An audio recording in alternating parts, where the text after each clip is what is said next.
Hi, my name's Haiti, and I am Haiti being Haiti. I feel a little short here, so I'm going to just feel like I'm shrinking.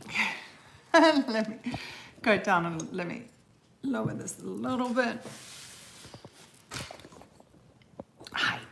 So I wanted to just check in because some stuff's been coming up, and I love Haiti being Haiti because it's a lifelong journey for me. And part of that journey is getting to know myself. You know, for years and years and years, for most of my life, I ran away from who I am and didn't want to have a relationship with myself. I abhorred Haiti. You know, couldn't stand her, couldn't look in the mirror, didn't like her, didn't like being her. And it's taken a lot of work to get to a stage where I am in recovery, where I'm able to honestly say that I love who I am, I love my life, and it's a gift and a blessing, and it's not a punishment, and it's not something that I run away from or that I don't want to wake up to, because my life is pretty extraordinary, and that's my truth. You know, I haven't had a bad day since I came to this realization. So one of the things I want to talk about, because I do qualify for a lot of stuff, you know, I'm an addict in recovery. Food addiction is definitely part of my story. And I was talking to, it's probably one of the hardest addictions to deal with because it's a cute one. You know, no one takes it seriously. You know, I'm a food addict. I can't do one square of chocolate. I have to do the whole thing. You know, I can't give up bread. I love bread. I can't do that. I can't find the right diet. And what I do is I spend my days trying to lose weight, and then after I've lost weight and I do the next diet fad, I do exactly what I did before, which is hurt me by celebrating by hurting me. You know, that piece of chocolate cake, that whatever it is, it doesn't matter what it is the fact that I do stuff to hurt me at my own expense. So I was having a chat with a friend today. It actually started on Sunday. I bumped into a past client of mine. I was in a bathroom. I'd just come out of a meeting, and I bumped into a client of mine, and she's gained a lot of weight.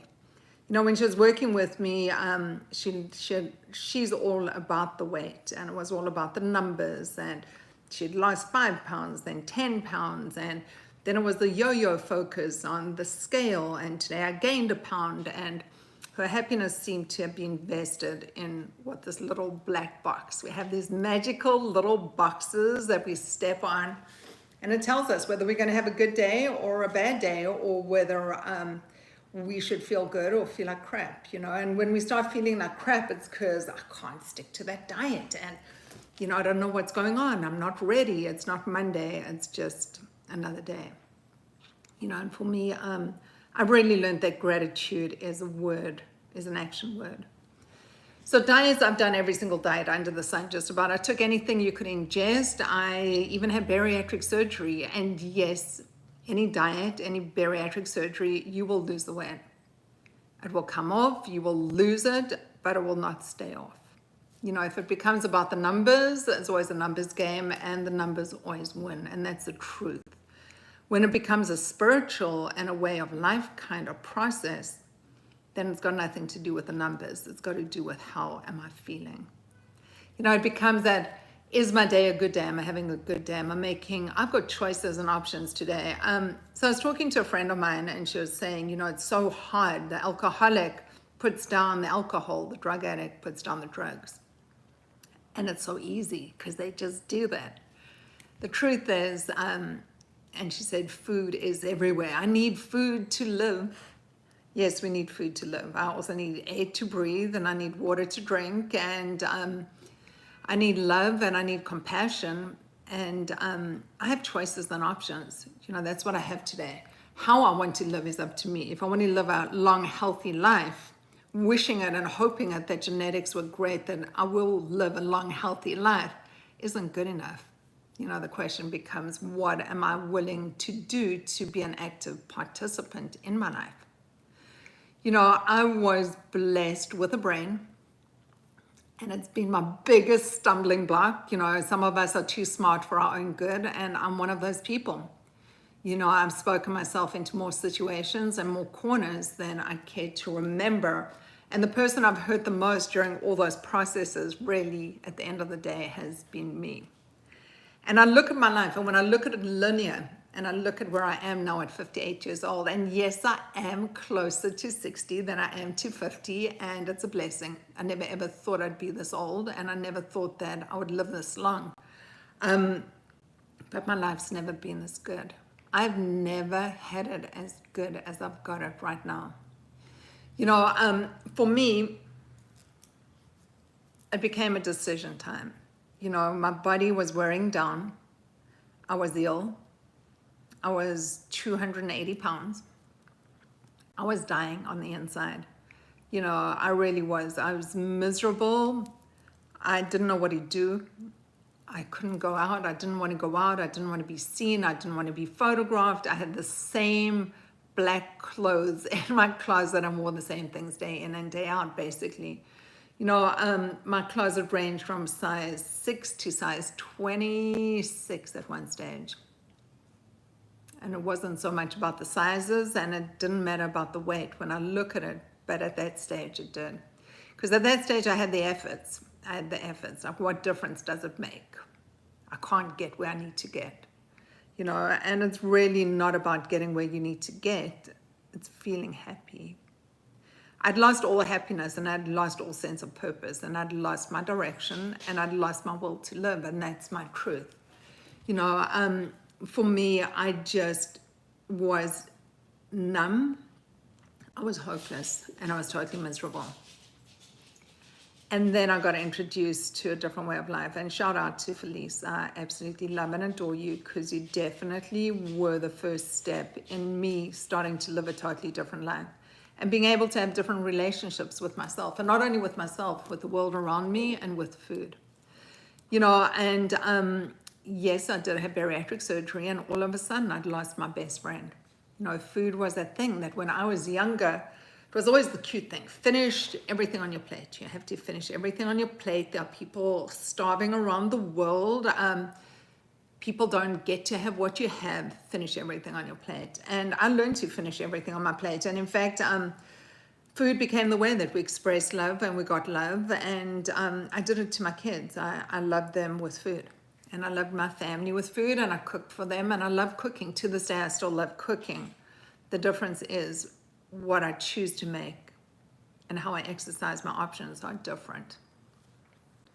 You know, and all of a sudden I find myself in this place where my life is very, very different. And life happens, and a whole lot of stuff happens. And I'm not going to go into detail of parents dying and going through stuff with kids. And there's lots of stuff. Life happens. You know, there's one thing that you're guaranteed to have if you're living and breathing. You're guaranteed to have stress, things to deal with, life happening. Life is never linear. If it was, they wouldn't teach you how to deal with turbulence if you're learning how to fly an aeroplane. You know, life would be smooth sailing, and that's not the truth. You know, I'm being numb and being where I came from today. I get to experience a whole rainbow of emotions, and you know what? They're interesting. Feelings will never kill you. My actions may, and my decisions may, but not my feelings. My feelings are not facts. The fact is I do feel. What I do with them is different. You know, I used to deal with, the way I deal with feeling anything, happy, angry, sad, frustrated. Angry is my favorite. Anger is my favorite one. Is I'd stuff my feelings. I'd stuff them down, or I'd take something to shift my mood. Mood-altering substances are another great one that I'm really good and experienced at using. And I've used a lot of them over the years. And sometimes it's got nothing to do with a food or a substance. Sometimes it could be the Amazon and shopping, and sometimes it could be Candy Crush and playing games, and sometimes it could be that next thing with 2 legs or 3 legs, whatever you're attracted to, you know. That becomes cute and attractive, and they become the next way I get to feel something different. So how do we shift with food? You know, I do teach people how to deal with this. Why is it that the choices that I make become the choices that hurt me? Why is it that the decisions that I act on become the decisions that at the end of the day end up giving me diabetes, hypertension, take me to that place where I'm not feeding my body the stuff to give it enough nutrition, that I'm grabbing and going, that I don't make the time to honor myself and practice gratitude. And gratitude for me is an action word. It's not just something that I say that I'm blessed and grateful for. It's an action word that's something that I practice every single day. You know, why is it that I promise I'll get back to the gym and I never go?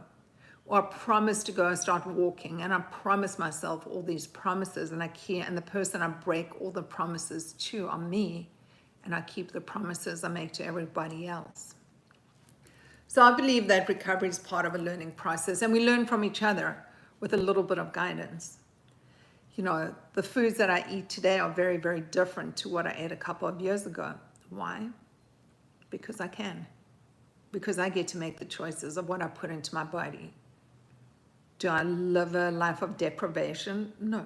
I eat unbelievably well. I eat delicious, nutritious food every single day. And it doesn't matter what your budget is, because there is something available. It just takes being a little creative, and it takes making me a priority and making the time that what I eat and preparing my food becomes a priority and part of my daily routine. It's not something that I have to do. It's something I get to do and I look forward to doing. And it's not something I do when I've got the time in between stuff that I'm busy with, that I have to throw something together. That's not what I do. I honor myself and I honor my life by actually being good to myself. So I'm going to keep checking in, and I'm going to start doing some stuff. So one of my suggestions as a tip of the day, let's see if you really are a food addict. Not everyone is. Some people just are overeaters, or they can stop. The doctor tells them stop, and they do, and it's not a problem. And some people do that one diet in a lifetime and never have to do another one. I know for me that's not my truth. So what I suggest is grab a pen and a handy dandy notebook, or your phone, or your iPad. And every time you think about food during the day, do a little check mark. Every time you eat, do a little check mark. See how many times and how many minutes and for how long you're actually thinking about food every single day. If it becomes a thing that you're spending most of your time doing, then we'll keep this conversation going. Because then you, like me, food is an addiction. It's an obsession and compulsion. It's more than just eating for nutrition. So thank you for joining me in Haiti Being Haiti, and I look forward to continuing the journey with you.